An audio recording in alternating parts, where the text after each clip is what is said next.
el lugar perfecto para guardar secretos.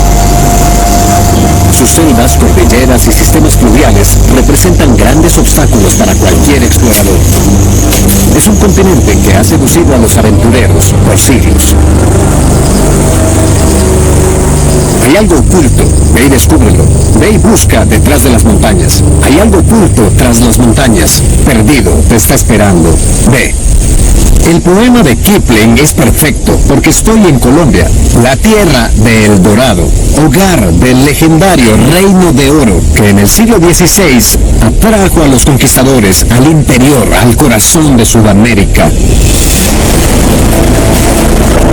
Soy Diego Cooper, y como arqueólogo que se especializa en Sudamérica, siempre he estado fascinado por los secretos y misterios enterrados en estos paisajes impresionantes y prohibidos. La historia de este continente la han dominado las historias de los incas y conquistadores españoles. Sin embargo, en este programa exploraré un pasado más antiguo y olvidado, viajando desde la costa hasta las nubes en búsqueda de una antigua civilización que era tan importante e impresionante como cualquiera en la Tierra.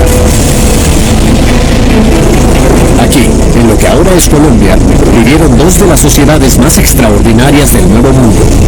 Los muiscas y taironas compartían lenguaje y creencias que formaron la base para su cultura por miles de años. No obstante, fueron sus preciosos objetos de oro con significados misteriosos los que atrajeron a los invasores europeos a sus tierras remotas. En este programa voy a descubrir cómo estas dos culturas extraordinarias ascendieron, lo que el oro que tanto deslumbró a los conquistadores españoles en realidad significó, y también cómo el destino y las circunstancias hicieron que los muiscas y taironas tomaran caminos distintos hacia el futuro.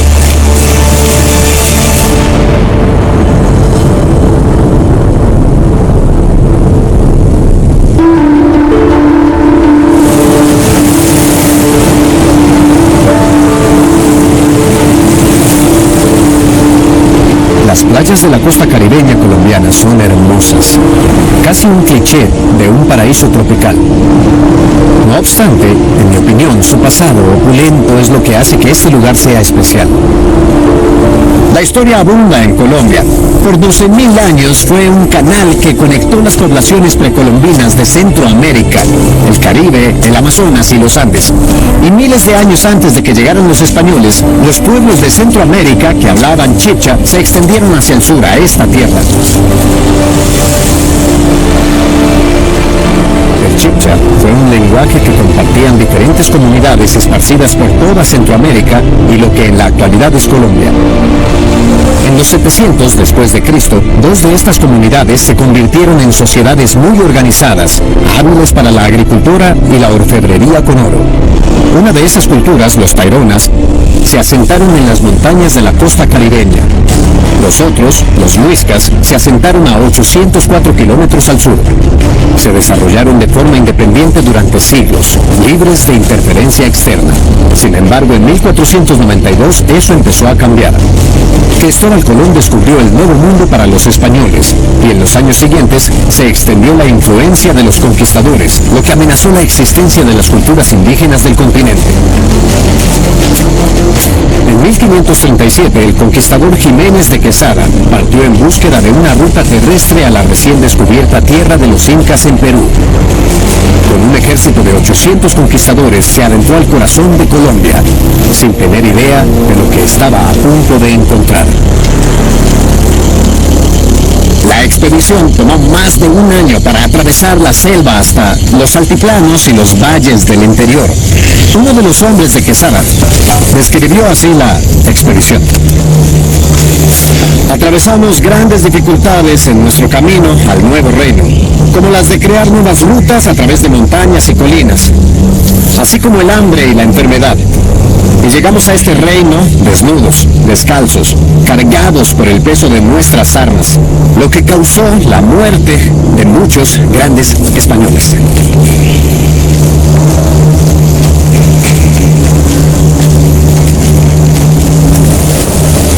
Tres cuartos de los españoles murieron en la excursión de terror. Aquellos que sobrevivieron se encontraron en un mundo nuevo y ajeno. Los muiscas eran una de las sociedades indígenas más grandes en toda Sudamérica.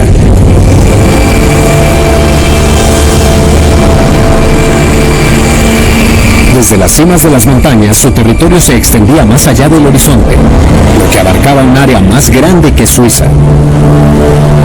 Una tierra en la que el oro parecía estar por todas partes, pero una sociedad que era diferente a lo que habían visto los españoles.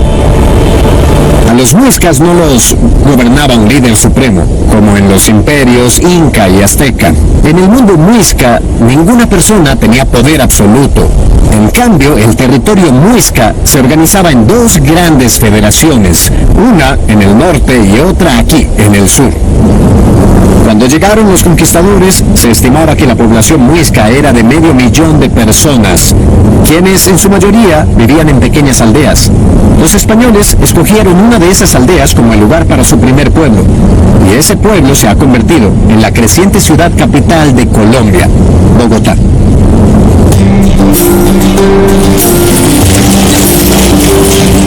En el siglo XVI, los asentamientos muiscas abarcaban todo este valle, pero de ellos quedó muy poca evidencia en la actualidad. Por ello, si en realidad deseo entender cómo funcionaba la sociedad muisca, debo verla afuera de la ciudad y viajar a 48 kilómetros al norte a uno de los pocos lugares existentes de los muiscas.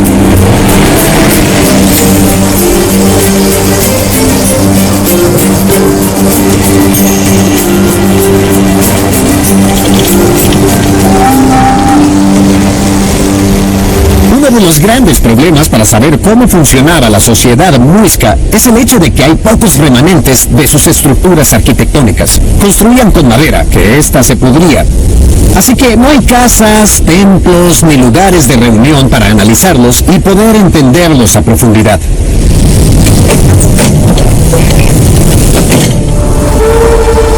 A excepción de este lugar, cuando los muiscas no siguieron la tradición y construyeron con piedra.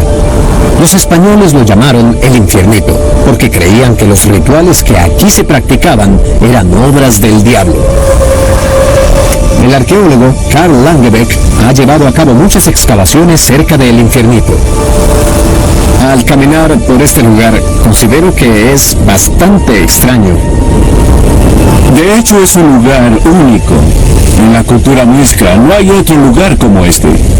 Hay cierta evidencia de que durante los últimos años antes de la conquista, la élite muisca empezó a estudiar a fondo el sol. Y existe evidencia de que fue un observatorio astronómico que estuviera relacionado con seguir la dirección del sol. Al estar aquí, no puedo ignorar estos gigantes símbolos fálicos. ¿Cuál crees que sea el origen y el significado? Existen muchas especulaciones que pueden decirse con certeza que están relacionados con la fertilidad, que por supuesto también tiene que ver con el sol y con las actividades que realizaban los caciques y también los sacerdotes. La investigación de Carl indica que existía una profunda conexión entre los muiscas y la naturaleza. Y a pesar de que no había un rey que gobernara sobre todos ellos, al parecer cada comunidad poseía líderes. Y la relación entre la gente ordinaria y los caciques es muy intrigante. Los registros españoles documentan el hecho de que no existía la noción de propiedad privada, pero sí la de propiedad comunal, claro. Las tierras eran de la comunidad. Creo que los caciques eran los guardianes de objetos preciosos, oro, piedras preciosas, comida, algodón y demás. Sin embargo, considero que no hay evidencia sobre propiedades a nombre de los caciques. ¿Qué crees que nos dé a entender sobre la vida cotidiana de los muiscas? Bueno, el prestigio del cacique estaba muy relacionado con sus habilidades para proveer buenos banquetes a la comunidad. Cuando llegaron los españoles, describieron que existía esa tradición de pagar impuestos a los caciques. No obstante, cuando investigamos a qué se referían con pagar impuestos, significaba proveer comida que el cacique le daba a su familia, a sus esposas, a sus hijos, y ellos la volvían banquetes para los miembros de la comunidad. Las excavaciones de Carl han revelado otro giro inesperado sobre la inusual relación entre las personas y sus líderes. En su laboratorio me mostró 2 esqueletos exhumados en un asentamiento muisca al sur de Bogotá, que databan del 1300 hasta la llegada de los españoles en el 1500. En total se hallaron unos 700 esqueletos y los análisis genéticos de los restos han ayudado a los arqueólogos a entender cómo funcionaba la sociedad muisca. En nuestro análisis nos enfocamos en identificar las diferencias entre la supuesta gente rica y la supuesta gente pobre, personas con muchas cosas en su ajuar funerario como conchas de mar, oro y demás, y otras personas sin objetos.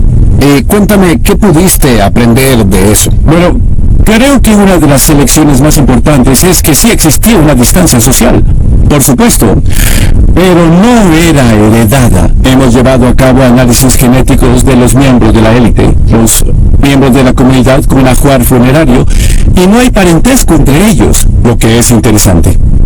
Bien, si no es por genética ni es heredado, ¿cómo crees que se obtenía el poder? Considero que cada rastro de evidencia señala el hecho de que el poder se negociaba. Los poderosos debían convencer a otras personas con buenos argumentos, no solo por herencia o por el uso de la fuerza. Esta asombrosa investigación hace que los muiscas parezcan casi demócratas según la perspectiva moderna. Tuvo que haber existido un gran sentido de comunidad, pero este yacimiento también describe a una sociedad cuyas decisiones las regía la relación con sus dioses.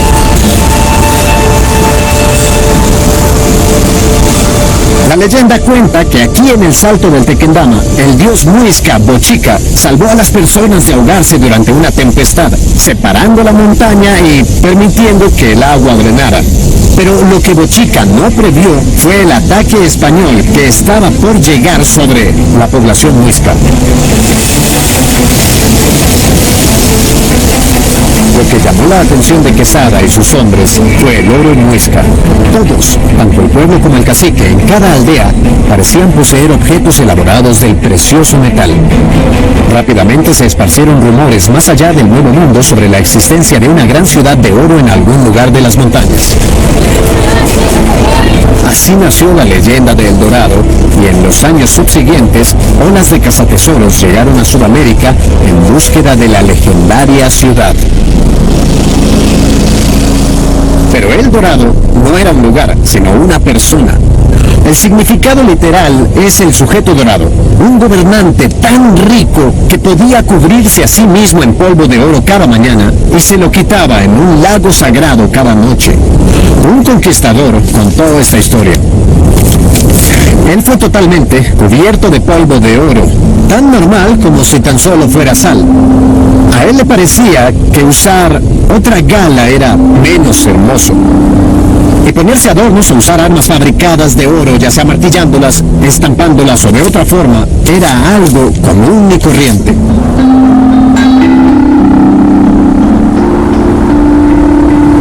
Si El Dorado era una persona, ¿existió?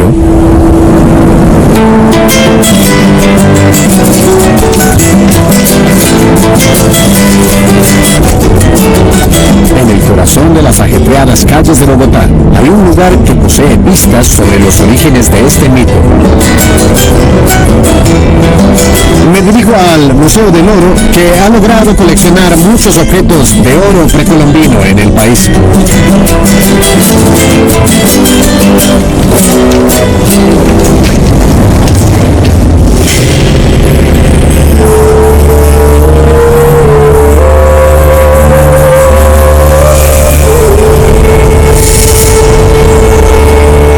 El Museo del Oro de Bogotá está lleno de tesoros fantásticos, pero quizás el más increíble sea la magnífica balsa dorada de los muiscas.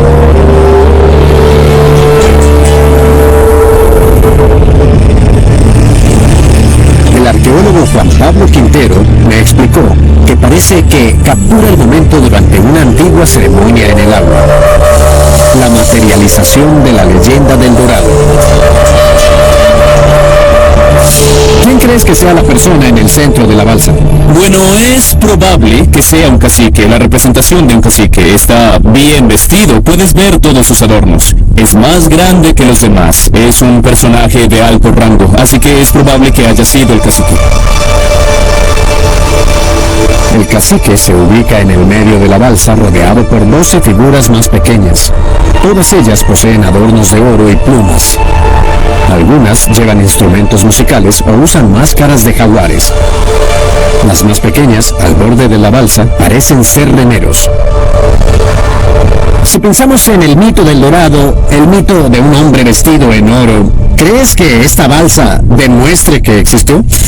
Bueno, no lo prueba totalmente, es decir, no es evidencia directa o registro arqueológico del mito, pero es bastante claro que es una balsa y que está representando un ritual importante. Por ende, no podemos pensar en otra cosa que no sea en el mito del Dorado. Sin embargo, otras interpretaciones menos literales del mito las siguen los descendientes de los muiscas. Mantienen vivas antiguas tradiciones en la laguna de Guatavita, una laguna sagrada en el corazón del asentamiento muisca al noreste de Bogotá. Fui a ver la laguna y quien me estaba esperando era uno de los descendientes, Enrique González. Para darme la bienvenida a la laguna, Enrique llevó a cabo un saludo soplando una concha de mar.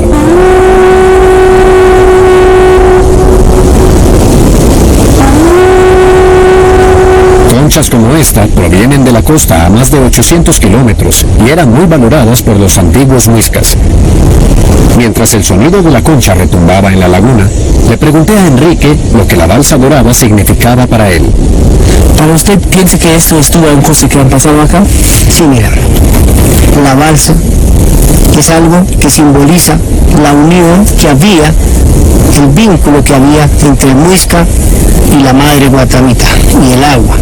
Efectivamente, acá era donde se hacía el rito, en la balsa, para adornar, para nombrar ese cacique. La evidencia confirma la explicación de Enrique. Los cronistas españoles describieron ceremonias que se llevaron a cabo aquí y se han descubierto pequeñas cantidades de oro en el área. Al igual que muchos mitos, el Dorado puede tener algo de verdad. Respalda la sugerencia de que los muiscas, a diferencia de los españoles, valoraban el oro en términos espirituales más que monetarios. Nosotros, los actuales muiscas, como nuestros ancestros, para nosotros el oro no significa más que una forma de pagamento.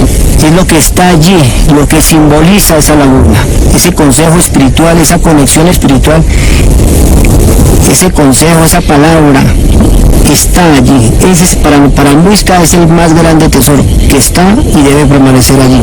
Las piezas de oro, si están o no están, para nosotros no simboliza riqueza.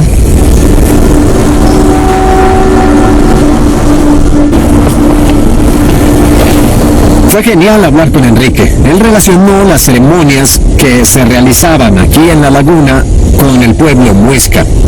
Por la forma en la que habla acerca de los actuales muiscas y la relación que tienen con los antiguos, le da un sentido de identidad totalmente vinculado con este lugar, lo que me hace pensar que este lugar es especial.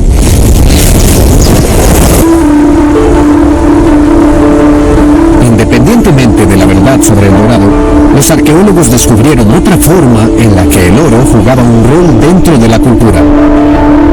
Cuando hallaron la balsa muisca en una cueva al sur de Bogotá en los 70, esta estaba dentro de una vasija que contenía figuras pequeñas y planas de oro llamadas punjos.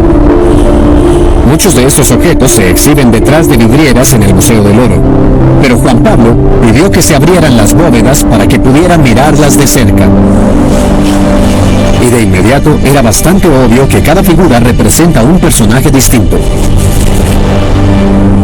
Me gusta bastante la cantidad de detalles que pueden verse en cada objeto. Cada uno es único en cuanto a cómo se elaboró. ¿Cómo crees que los diferentes elementos que se aprecian representan a distintas personas?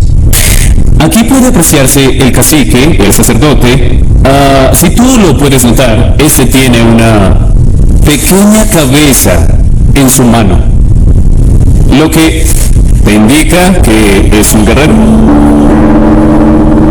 También hay otras diferencias notables en los tunjos. Observa la diferencia entre este y ese color. Aquí puedes notar que hay más oro, pero este, que es más marrón, se debe a que posee mucho más cobre, más que este. Y no es casualidad que hayan decidido elaborarlo de esta manera.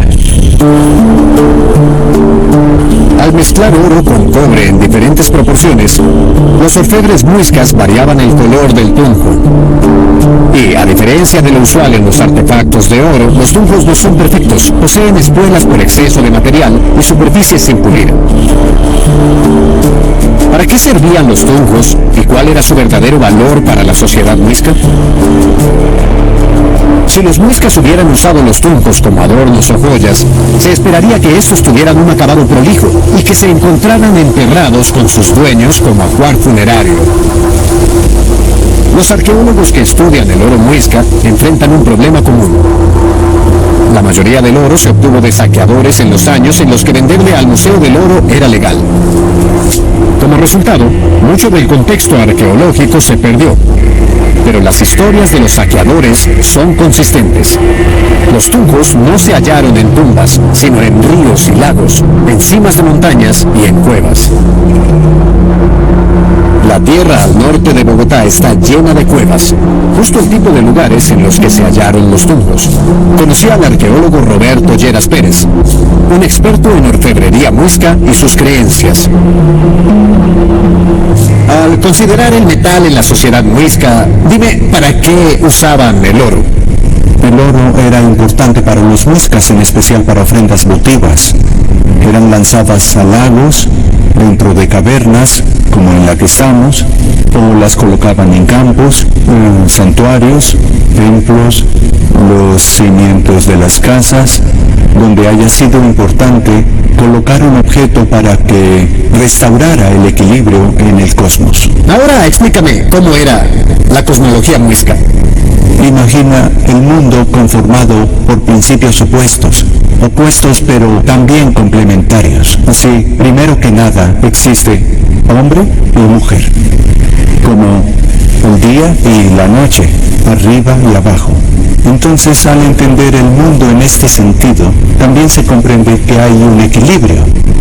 Ahora, lo importante es entender que los dioses lo crearon así, pero un hombre podía intervenir en ese equilibrio si existía algún tipo de alteración, como por ejemplo, digamos que pasaron 3 años seguidos sin lluvia. Se podía intervenir. ¿Y cómo se hacía? Con ofrendas votivas, porque eran una forma de restaurar ese equilibrio que se había perdido o que había disminuido en la tierra, para que volviera el equilibrio y las condiciones para la vida. Entonces parece que el verdadero propósito de los tunjos era darles un regalo brillante a los dioses para restaurar el equilibrio de la naturaleza. ¿Consideras que la metalistería muisca es única en su forma en Sudamérica? Hasta donde sé, ninguna otra sociedad dedicó más del 50% de su producción a ofrendas votivas. Es bastante única. Es increíble que la vida útil de los objetos creados con metales muiscas pueda ser de solo días, porque fueron creados con el propósito especial de enterrarlos. Parece una pérdida de tiempo, pero si consideras que era tan importante para la sociedad, mucho más importante que tener una hermosa mujer que usara estos objetos, entonces puedes entender la razón por la que asumían esa carga para producirlos. Para los muiscas, parece que el oro no tenía ningún valor intrínseco. Entonces, si su valor era meramente espiritual, parece probable que cada aspecto de su creación, su forma, su color y lo que representaba, haya formado parte de un proceso sagrado. Por ello, cómo se elaboraban es de vital importancia. Actualmente los secretos de esa orfebrería antigua se han preservado en un lugar bastante improbable.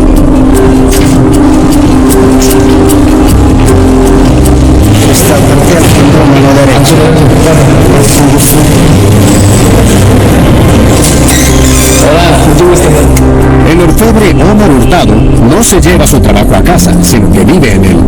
En su departamento en el centro de Bogotá ha perfeccionado el arte de la orfebrería muisca.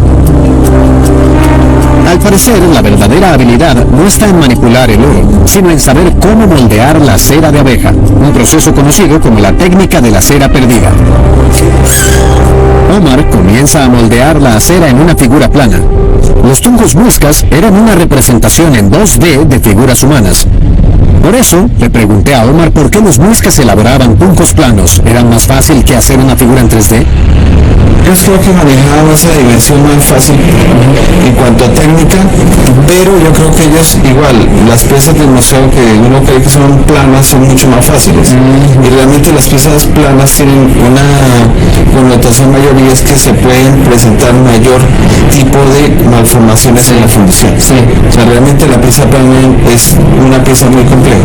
La música que ha tenido Los tuncos fueron más complejos al añadirles los minuciosos detalles de la cara, los brazos, las piernas y los adornos para el cuerpo con hilos de cera parecidos a un cable. Omar me dijo algo muy interesante. Estas ceras de colores son industriales y representan diferentes propiedades, distintas maleabilidades de la cera. Para elaborar cada una de estas se necesitan diferentes tipos de cera de abeja con distintos tipos de maleabilidad y los muiscas usaron toda una variedad de abejas con distintos tipos de propiedades en su cera. Omar solo usa esta que es industrial porque no tiene tiempo para salir y recolectar abejas de toda Colombia. Pero es un dato muy interesante que los muiscas criaran diferentes tipos de abejas específicamente para este proceso. Una vez que la figura de cera de abeja está hecha, Omar la dobla y añade una red de pequeños tubos. El tunco se introducirá en arcilla y se colocará en un horno para que se evapore la cera, lo que dejará un molde en el que el metal fundido se verterá. La red de tubos asegura que el metal cubra cualquier detalle complejo de la figura. Nuestra linda creación de cera está dentro de esta pieza de arcilla, que irá dentro del horno para que la cera se derrita y deje el molde. Una vez que la cera se haya derretido, el metal fundido se verterá en el molde vacío. Los muiscas controlaban la intensidad del color de la pieza final, al variar las cantidades de cobre y oro en la aleación. Me encanta que en un departamento común de Bogotá hay un hombre con un soplete de acetileno listo para un incendio. Al no tener sopletes, los muiscas usaban fuego para esta tarea. También se sabe que los encargados de elaborar los tuncos eran más que simples artesanos. Es posible que los tuncos los hayan hecho los sacerdotes. Estos sacerdotes muiscas eran especialistas tanto en el conocimiento del ritual como en su práctica. un poco caliente. Aquí está nuestra pieza. La cera ya se derritió y todavía es flexible cerca de estos tubos de metal que se usarán para verter el metal en el molde. Tendremos que cortarlos y luego lo doblaremos y lo terminaremos.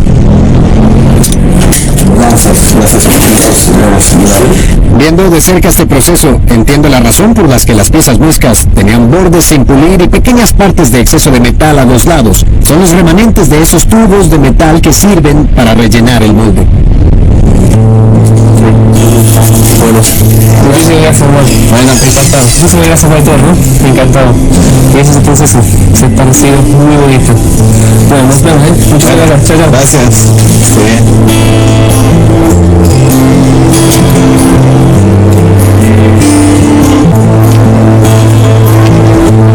La maleabilidad del oro hizo que fuera el material ideal para crear una gran variedad de pequeños pero complicados objetos.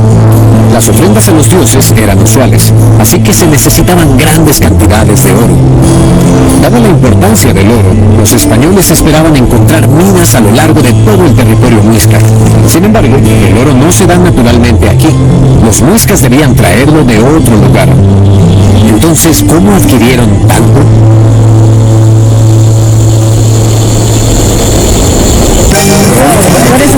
¿Qué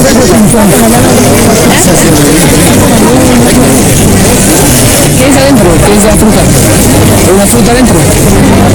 En el mercado de Villa de Leyva, las personas de los alrededores llegan a comprar comida y otros productos. Hace 500 años la escena era muy similar, con la diferencia de que los muiscas no usaban dinero. Los cronistas españoles describieron un exitoso sistema de trueque. El comercio era crucial para la sociedad muisca. Podían obtener los productos que necesitaban, oro y algodón de las tiendas bajas, y traerlos aquí a las zonas montañosas para transformarlos en otros productos y así venderlos. La economía muisca estaba orientada en transformar materia prima traída de otras partes y elaborar productos. El algodón se usaba para mantas que podían ser vendidas en las regiones que producían oro, más allá del territorio muisca, a cambio del precioso metal. No obstante, existía un producto que los muiscas sí tenían en abundancia. Un precioso mineral tan valioso que podía intercambiarse por oro.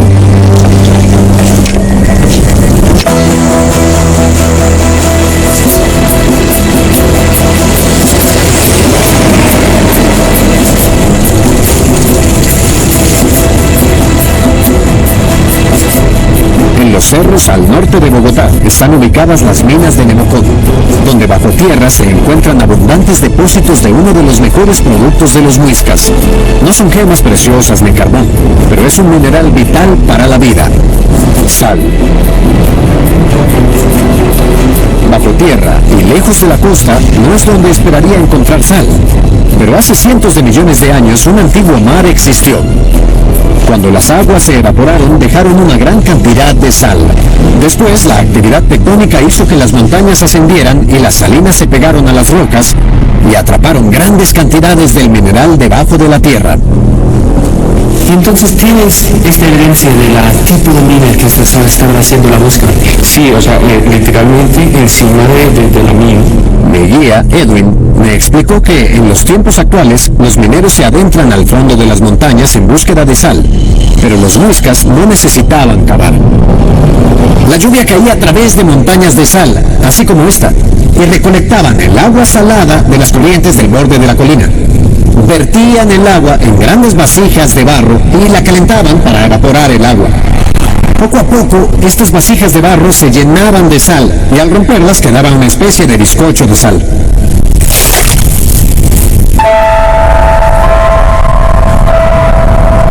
La producción de sal se convirtió en una gran industria para los muiscas, lo que les dio el poder económico para acumular el oro que necesitaban.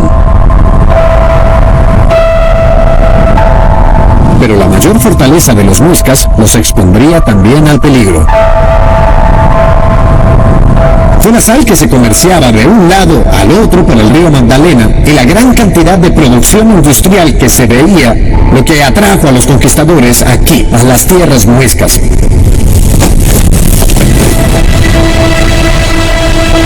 Un cronista español registró el momento en el que el conquistador Jiménez de Quesada decidió cambiar el rumbo.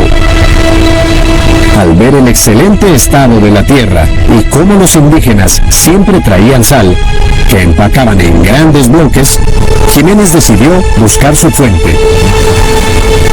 El rastro de sal dirigió a los españoles directamente hacia los muiscas. Con una estructura fragmentada de cacicazgos en las confederaciones del norte y sur, los muiscas no pudieron hacer una fuerte resistencia a los conquistadores. En poco más de un año, todo el territorio muisca estaba bajo el control español. La violencia y enfermedades del viejo mundo pasaron factura y la población disminuyó. Los muiscas eran personas con un sistema de valores totalmente diferente al de los conquistadores. Eran personas que vivían en armonía con la naturaleza y el mundo que los rodeaba. Se mantenían unidos mediante rituales y celebraciones, y era una sociedad en la que el verdadero valor del oro se encontraba en lo que podrían obtener al ofrecerlo a sus dioses.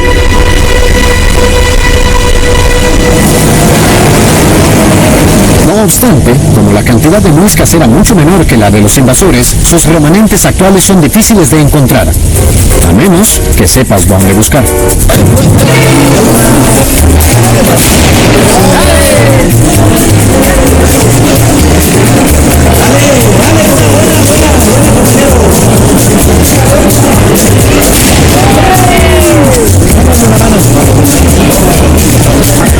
Este es el tejo. De hecho, es el deporte nacional de Colombia y una de las pequeñas muestras de la identidad muisca que sobrevivió. Consiste en intentar que esta pieza de hierro caiga sobre este círculo. Pero incluso este juego está dominado por la influencia española. Los españoles lo hicieron más emocionante colocando pólvora aquí que debe afinarse para que explote.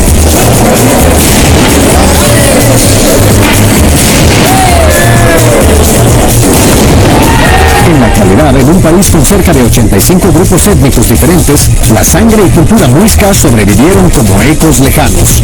Perdimos este, pero creo que comenzaremos otro. Los muiscas cayeron, pero no estaban solos.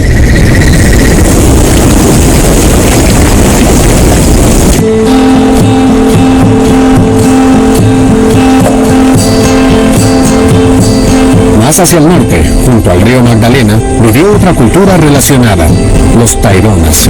Su futuro sería muy diferente.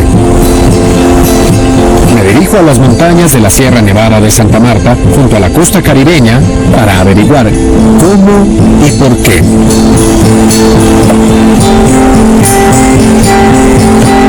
Los ríos son el alma del comercio. Permiten que los bienes se transporten entre la costa y el interior. Para los muiscas, el río Magdalena era la fuente de mucho de su oro. Sin embargo, piezas de este precioso metal también se comerciaban al norte con los taironas. Estos compartían la orfebrería y el lenguaje con los muiscas, pero vivían en ambientes diferentes. ¿También compartían las mismas creencias?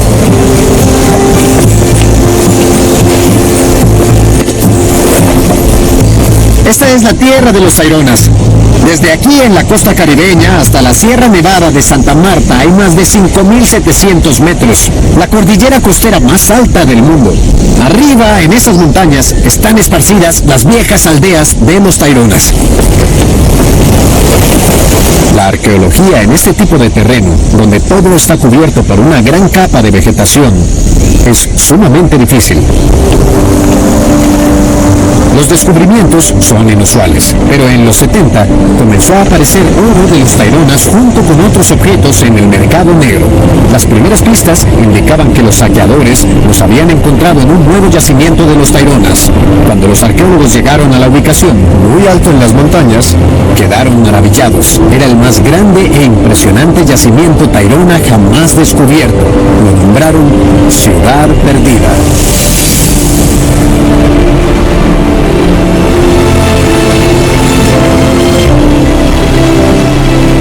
Llegar a Ciudad Perdida a pie comprende una excursión de 3 días a través de estas densas montañas boscosas. Hoy me uní al ejército colombiano, lo que me da una maravillosa vista a la Ciudad Perdida. Desde arriba, en realidad, puedo apreciar el tamaño y lo remoto de este lugar.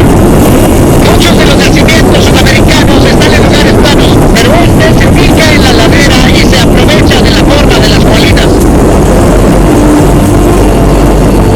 Puedo ver cómo las terrazas están cubiertas de vegetación, lo que permite imaginar lo grande que es este lugar.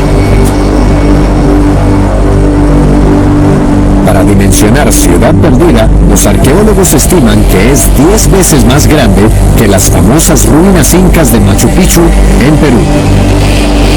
Aunque en su mayoría está escondida por una espesa vegetación, sigue siendo asombrosa cuando se considera el esfuerzo que se necesitó para construir este asentamiento en este terreno. Los arqueólogos solo han indagado en la superficie, pero hallaron evidencia bastante interesante sobre cómo fue este lugar. Tiago Geraldo es quien lidera las excavaciones. excavaciones. ¿De qué fecha data este asentamiento? La fecha más temprana de este data del 650 después de Cristo, que es lo que hallé durante mi investigación. Durante esas fechas, tengo la noción de que había diferentes culturas en ascenso, las culturas que hablaban chibcha, que es un tiempo bastante similar a cuando ascendieron los muiscas. Así es. La época sobre el ascenso de estos periodos se ubica en el periodo clásico de Mesoamérica. Los mayas colapsaron cerca de 900 después de Cristo, pero ellos continuaron. Se cree que Ciudad Perdida fue ocupada por casi 1000 años, durante el mismo tiempo que existió la sociedad muisca. No obstante, hay pocos remanentes de la arquitectura muisca. Aquí las estructuras de los taironas han durado mucho tiempo, por lo que dejaron una clara evidencia de cómo fueron construidas. Aquí tenemos una clásica pared tairona. Las piedras están muy bien colocadas, cuentan con un buen borde, se ve bastante bien. Estas duran por años. Sí. Al ver lo empinado de las pendientes de estas montañas, ¿cómo crees que los taironas lidiaron con eso en cuanto a su arquitectura? Lo que era valioso para estas sociedades eran las áreas planas. Por ello, lo que hacían con las terrazas era crear espacios planos habitables. Una de las principales dificultades era que no usaban argamasa, por lo que combinaban mampostería y tapial, lo que las hacen bastante estables, y también el hecho de que superponían una terraza a la otra. Así creaban una plataforma de escalera, que es lo que permite la estabilidad en un área como esta, porque recibe 4000 milímetros de lluvias, lo que implica que una terraza podría derrumbarse si no tiene estabilidad.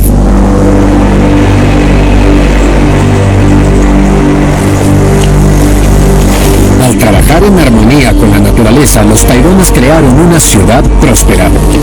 Es extraordinario cómo la sal, el algodón y el oro de las tierras bajas se comerciaban aquí, cerca de unos 1000 metros sobre el nivel del mar. Estas terrazas de piedra constituían bases estables para grandes estructuras de madera que fueron el centro de la vida comunal en la ciudad. Estas plataformas se ven asombrosas, el tamaño, su grandeza. ¿Consideras que este puede ser un lugar especial? Por supuesto, ese es el área para el banquete principal, y en la excavación que realizamos en 2006 encontramos que la mayoría de la basura que se depositó fueron vasos, jarras y grandes bandejas, lo que implica un banquete o festines principalmente. Además, se ven estructuras adyacentes que es probable que fueran cocinas. ¿Cuál crees que era el rol de los banquetes? ¿Eran para alardear o por el estatus del cacique? Como en la mayoría de las sociedades, el comer juntos era muy importante, era muy significativo para hacer aliados. Había banquetes de trabajo. Cuando llegaba un nuevo socio comercial, querían impresionarlo. Los rituales de banquetes fortalecían las relaciones sociales dentro de las comunidades que hablaban chibcha y más allá. Durante el siglo XVI hallamos evidencias de que los caciques intercambiaban objetos de oro por vino con piratas ingleses y franceses que traían el vino. Entonces los banquetes tuvieron un rol importante en estas sociedades.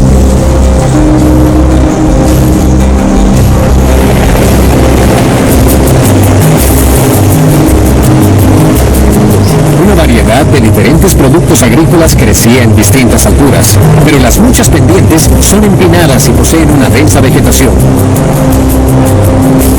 Por esto, transportar grandes cantidades debió ser un verdadero reto. Para ver cómo lo hacían, me dirijo de nuevo hacia la costa.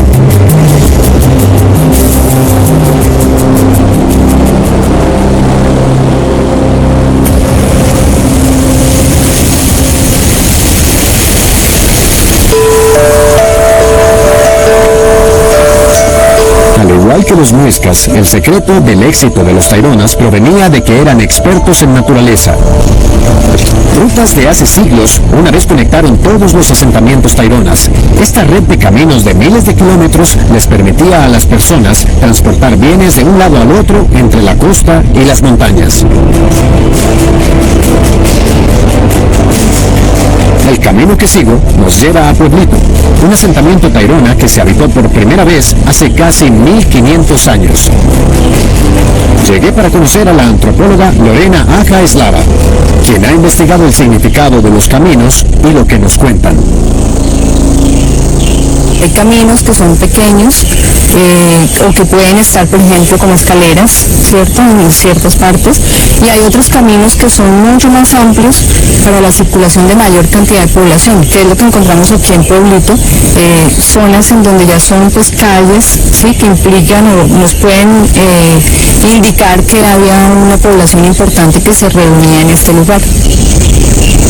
No obstante, los caminos no siempre indican el tamaño de la población y la movilidad, ya que se diseñaron para literalmente sostener a la sociedad tairona. Hay algo muy importante que comprender de la ubicación de la Sierra Nevada de Santa Marta para entender cómo fueron construidos los caminos y lo que significó en la adaptación ambiental de estas poblaciones al territorio. En las temporadas de lluvias es muchísima el agua, entonces parte de lo que desarrollan las estructuras de los caminos son permitir que no haya una erosión fuerte por la lluvia, ¿sí? Y para mí, con este tipo de visión, me puede dar un mundo tairona que es ampliado por toda la sierra, que tiene vínculos entre las diferentes partes del medio ambiente. ¿Eso es lo mismo para usted? Sí, hay algo muy importante y es que las poblaciones otra vez, en ese periodo que hablamos, pero que es algo que se ha mantenido en el tiempo, de un manejo del territorio a través del conocimiento de cómo funciona la sierra. Entonces el conocimiento que ha trascendido durante todos estos años está en el territorio, en reconocer, aprender, observar el territorio, cómo se dan los cambios. Al igual que los muiscas, los taironas vivían en armonía con la naturaleza, sabiendo cómo usar sus recursos sin dañar el mundo que los rodeaba. La evidencia de que existía una conexión espiritual se corrobora con una de las rocas en el centro de la aldea, donde se reunían los sacerdotes para predecir el futuro. Estos charcos para la adivinación los usaban los taironas. Lanzaban una especie de perla dentro del agua y veían cómo las burbujas salían, lo que los ayudaba a tomar decisiones complejas.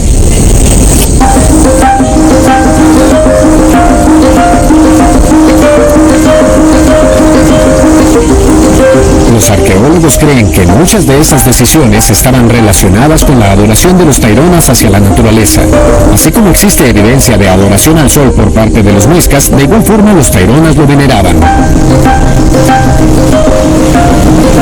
Eran valiosos todos los objetos que capturaban o reflejaban la luz del sol, el agua brillante, las piedras relucientes, las montañas colmadas de nieve y los colores brillantes de la selva. Un material en particular no solo reflejaba la luz, sino que era del mismo color del sol, el oro. Al igual que los muiscas, cuyo oro dio origen a la leyenda de El Dorado, los taironas tenían en alta estima al precioso metal. Bajo la dirección de la arqueóloga Juanita Sáenz Samper, los curadores de museos están limpiando artefactos taironas. Lo que de inmediato llama la atención de estos objetos es que han bruñido y pulido prolijamente, a diferencia de los toscos artefactos que elaboraban los muiscas. Al apreciar estas piezas de metal de los taironas, ¿cuáles son las similitudes y diferencias entre la orfebrería muisca y tairona? Hay demasiadas diferencias. Los muiscas no pulían sus piezas, mientras que los taironas eran excelentes puliendo y en los acabados de cada detalle, porque las usaban para otro propósito. Los truncos que hacían los muiscas no se usaban como joyas, mientras que estos objetos sí se usaban para demostrar autoridad. Los orfebres muiscas les hacían ofrendas a sus dioses. El oro tairona también poseía el valor espiritual, porque reflejaba al sol que daba vida. Sin embargo, en lugar de fabricar piezas únicas como los muiscas, la orfebrería tairona perfeccionaba símbolos que se producían una y otra vez. ¿Cuáles eran los símbolos importantes de la cultura tairona? Los pájaros. Los pájaros con sus alas abiertas, que son estos, y también el hombre murciélago. el hombre murciélago es un importante símbolo en la iconografía tairona. Criaturas como el hombre murciélago, mitad humano y mitad animal, son comunes en el arte tairona. Parece otra ilustración de la estrecha relación entre los humanos y la naturaleza. Entonces parece que la relación entre el oro y la naturaleza era tan importante para los taironas como para los muiscas.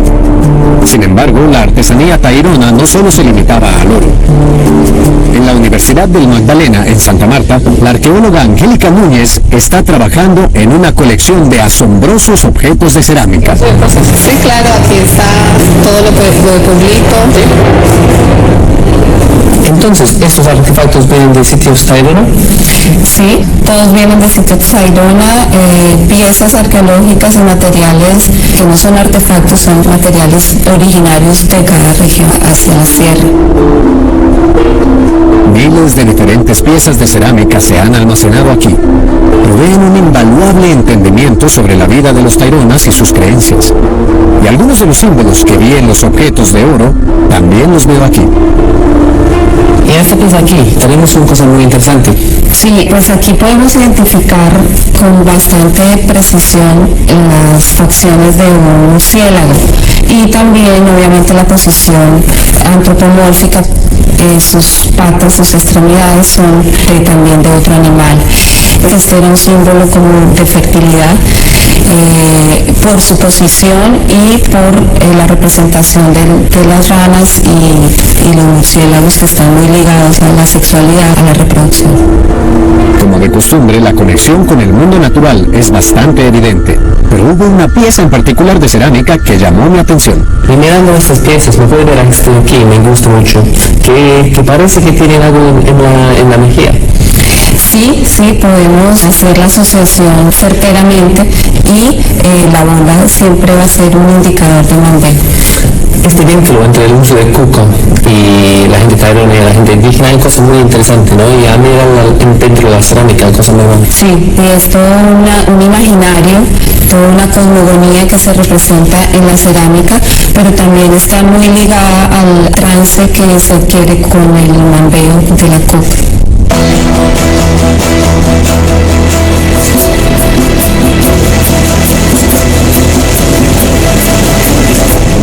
El conocimiento de Angélica sobre las creencias taironas no solo está basado en los objetos. Ha estado trabajando de cerca con indígenas que podrían ser el último eslabón remanente de los taironas. Me dirijo otra vez a la Sierra Nevada de Santa Marta para visitarlos.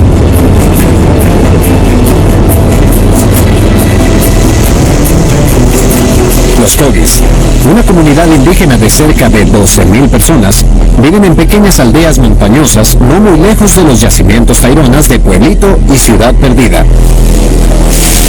Al vivir separados de la sociedad contemporánea, preservan su estilo de vida tradicional y cuidan ferozmente su independencia. Por esto, fue un gran privilegio que me invitaran a su aldea por un día. La mayoría de los cogis todavía hablan el lenguaje que se deriva del chibcha, el lenguaje de los taironas y muiscas. Mi guía Jacinto es uno de los pocos que también habla español. Le pregunté si consideraba que su pueblo estaba relacionado con los taironas. El cogi, la tairona y la sierra. Claro, sí, claro, claro.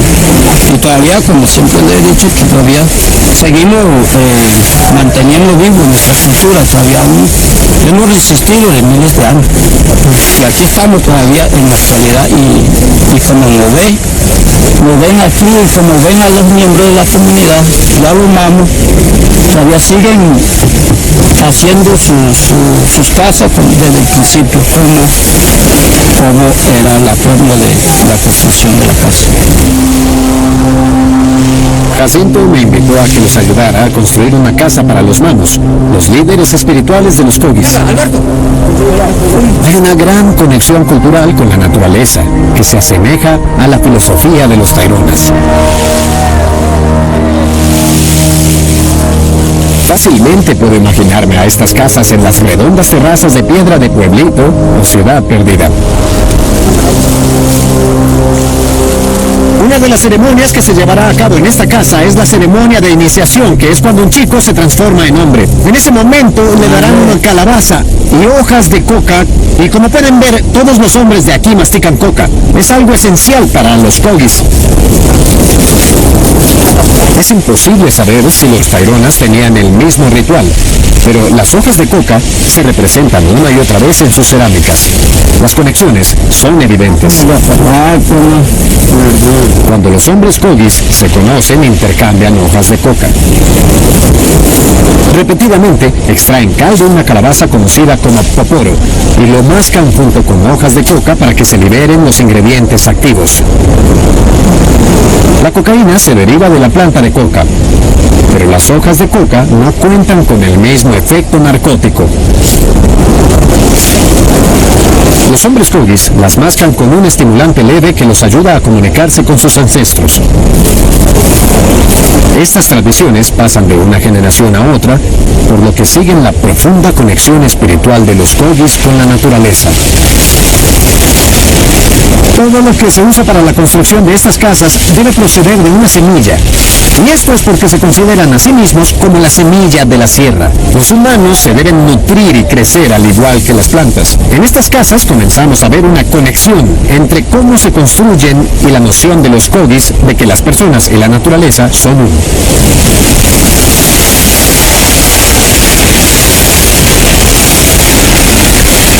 Los Kogis afirman que su historia y creencias son inseparables de la tierra, la misma tierra que sustentó a los Taironas.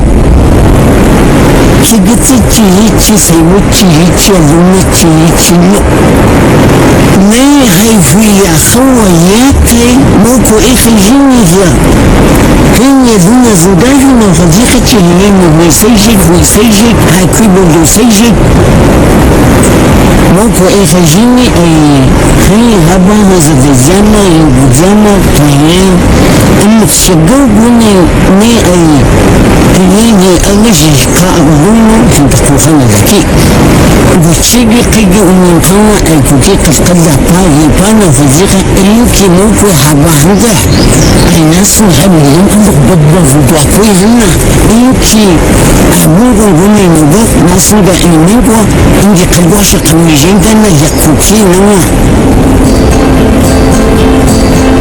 En la actualidad, la cultura Kogi sigue viva, en parte por la protección que proveen las montañas que protegieron a los Taironas hace casi 500 años. A diferencia de los muiscas, los españoles no acabaron por completo con los Taironas. La geografía de su tierra dificultó que los conquistadores penetraran lejos, pero la colonización española de los valles restringió el comercio entre las aldeas de las montañas y olas de enfermedades del viejo mundo diezmaron en ese entonces a la población. Al final, todos los vestigios de los Taironas fueron pocas comunidades esparcidas en las montañas. Tanto los muiscas como ellos parece que desaparecieron. Pero no fue así. Desde Bogotá hasta la Sierra Nevada, he presenciado el legado de estas culturas. Todavía permanecen en los vestigios de su arquitectura, en sus artefactos llenos de significado, y en el oro que conectaba a los muiscas y a los Taironas con sus creencias espirituales. Los españoles, atraídos por el mito del dorado, saquearon el oro, pero no pudieron destruir las creencias que compartían ambas culturas, creencias que preservan los Kogis. Una firme fe en la comunidad y el valor por la naturaleza sobre todo lo demás, incluso el oro. En mi opinión, estos son los tesoros sobre los que escribió Kipling, ocultos tras las montañas.